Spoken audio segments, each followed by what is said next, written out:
In this video, I'm going to go over these AUXITO LED headlights, and the model I have here are the 9007 HB5s. The HB5s go on pretty much all Nissan pickups. It might be a little bit different, but I've used some of the HB4s and a couple other of these things, and I have been very impressed with these. I just got this pickup here, and I went ahead and changed these out. Let me show you everything you get with it.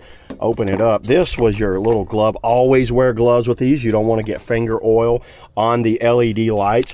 A little set of instructions on how it works, and then here's the old halogens that came out of here. These things were not very good. They were very dim.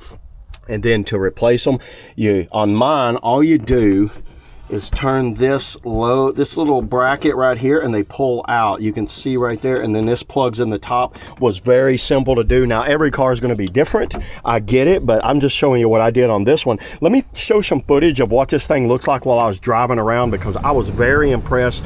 Driving down the road, I could see further into the tree line on high and dim. High was absolutely phenomenal. You want to be very careful on high, not bright lighting people, but these have a long lifespan, around about 50,000 hours, I think, of lifetime. Great for off-road. They're plug and play. They've got high brightness. These are some of the best headlights that I've been able to find for a vehicle, and I recommend the AUXITO company. I've got them in every one of my vehicles, my Nissan Versa, my Toyota van, and now my Nissan truck. So yeah, there it is, everybody. That's all I got on the AUXITO HB5 LED lights, headlights. See you on the next video.